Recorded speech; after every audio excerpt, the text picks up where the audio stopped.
नमस्कार। ओम नमः शिवाय। हर हर महादेव। सभी शिव भक्तों को मेरा प्रणाम।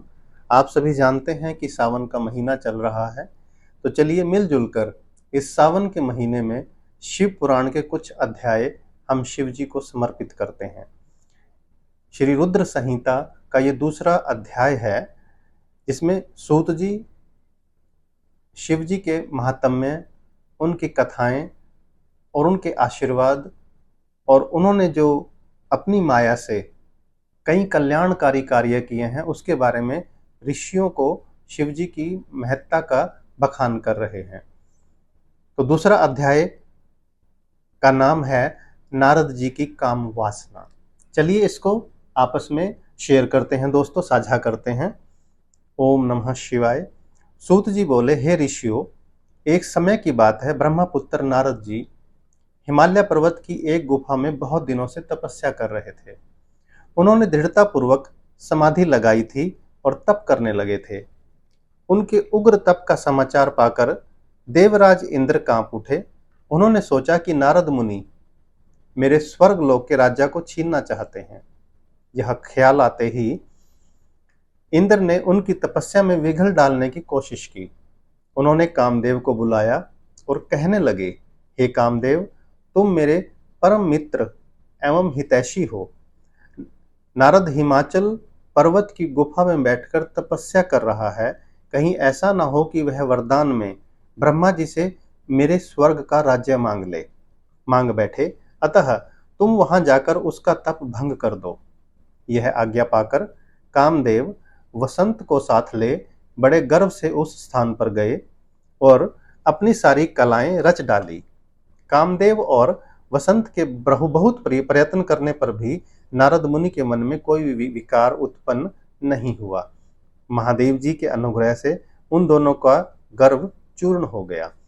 ऐसा इसलिए हुआ, अब ध्यान से समझिएगा दोस्तों, ऐसा इसलिए हुआ क्योंकि महादेव जी की कृपा से नारद मुनि पर कामदेव का कोई प्रभाव नहीं पड़ा था। पहले उस आश्रम में भगवान शिव ने भी तपस्या की थी। उसी स्थान पर उन्होंने ऋषि मुनियों की तपस्या का नाश करने वाले कामदेव को भस्म कर डाला था। कामदेव को भस्म देखकर उनकी पत्नी रति ने बिलखते हुए भगवान शिव शंकर से उन्हें जीवित करने की प्रार्थना की तथा सभी देवता भी शिव जी से प्रार्थना करने लगे। तब भगवान महादेव जी ने कहा था कि कुछ समय पश्चात कामदेव स्वयं जीवित हो जाएंगे, किंतु उस स्थान पर और उसके आसपास जहां तक भस्म दिखाई देती है वहां तक की पृथ्वी पर कामदेव की माया काम बाण का कोई प्रभाव नहीं पड़ेगा। यानी भक्तों समझिए कि जिस क्षेत्र में नारद मुनि पूजन कर रहे थे, तप कर रहे थे, उस क्षेत्र में कामदेव की माया का प्रभाव पड़ना ही नहीं था, क्योंकि ऐसा भगवान शिव ने बोला हुआ था, एक तरह से उनको श्राप दिया हुआ था। इस प्रकार उस स्थान से कामदेव लज्जित होकर वापस लौट आया। देवराज इंद्र ने जब यह सुना कि नारद जी पर कामदेव का कोई प्रभाव नहीं पड़ा, तो उन्होंने नारद जी की खूब प्रशंसा की। भगवान शिव की माया के कारण वे भूल गए थे कि शिव जी के शाप के कारण उस स्थान पर कामदेव की माया नहीं चल सकती। नारद जी भगवान शिव की कृपा से बहुत समय तक तपस्या करते रहे। अपने तप को पूर्ण हुआ समझकर नारद जी उठे तो उन्हें कामदेव पर विजय प्राप्त करने का ध्यान आया। तब उन्हें मन ही मन इस बात का घमंड हुआ कि उन्होंने कामदेव पर विजय प्राप्त कर ली है। इस प्रकार अभिमान से उनका ज्ञान नष्ट हो गया। यानी तप से जो उन्होंने ज्ञान अर्जित किया था, लेकिन अभिमान होने पर वो सारा ज्ञान नष्ट हो गया। वे यह समझ नहीं सके कि कामदेव के पराजित होने में भगवान शंकर की ही माया थी। तब वे अपनी काम विजय की कथा सुनाने के लिए शीघ्र ही कैलाश पर्वत पर जा पहुंचे और भगवान शिव को नमस्कार करके अपनी तपस्या की सफलता का समाचार और कामदेव पर विजय प्राप्त करने का समाचार कह सुनाया। यह सब सुनकर महादेव जी ने नारद की प्रशंसा करते हुए कहा, हे नारद जी, आप परम धन्य हैं, परंतु मेरी एक बात याद रखना कि यह समाचार किसी अन्य देवता को मत सुनाना। विशेषकर भगवान विष्णु से तो इस बात का कदापि न कहना। यह वृतांत सबसे छिपाकर रखने योग्य है।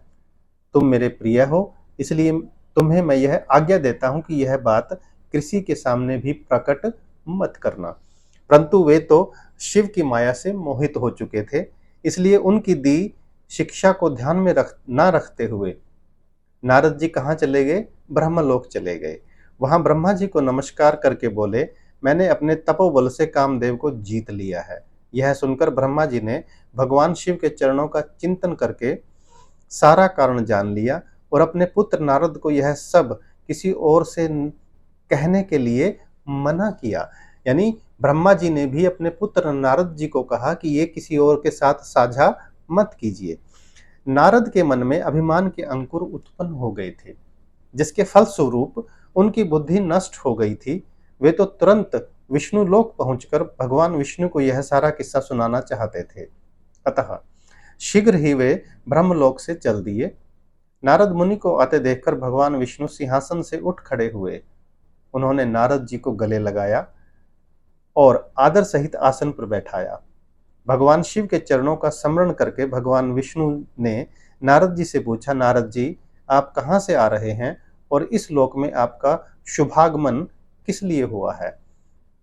यह सुनकर नारद जी ने अहंकार सहित अपने तप के पूर्ण होने एवं कामदेव पर विजय प्राप्त करने का समस्त हाल उन्हें कह सुनाया। भगवान विष्णु काम के विजय के असली कारण को समझ चुके थे। वे नारद जी से बोले, हे नारद जी, आपकी कीर्ति एवं निर्मल बुद्धि धन्य है। काम क्रोध एवं लोभ मोह उन मनुष्यों को पीड़ित करते हैं जो भक्तिहीन हैं। आप तो ज्ञान वैराग्य से युक्त एवं ब्रह्मचारी हैं, फिर भला यह काम आपका क्या बिगाड़ सकता था? देवर्षि नारद बोले, हे भगवान, यह सब आपकी कृपा का ही फल है। आपकी कृपा के आगे कामदेव की क्या सामर्थ्य है जो मेरा कुछ बिगाड़ सके? मैं तो सदा ही निर्भय हूं। इतना कहकर नारद जी विष्णु भगवान को नमस्कार कर वहां से चल दिए। अब यहाँ ये दूसरा अध्याय था दोस्तों, जिसमें हमने पढ़ा कि किस तरह से शिव जी की माया से ही नारद जी को अभिमान हुआ और उस अभिमान से उनका तपोबल से जो ज्ञान मिला था वो नष्ट हो गया।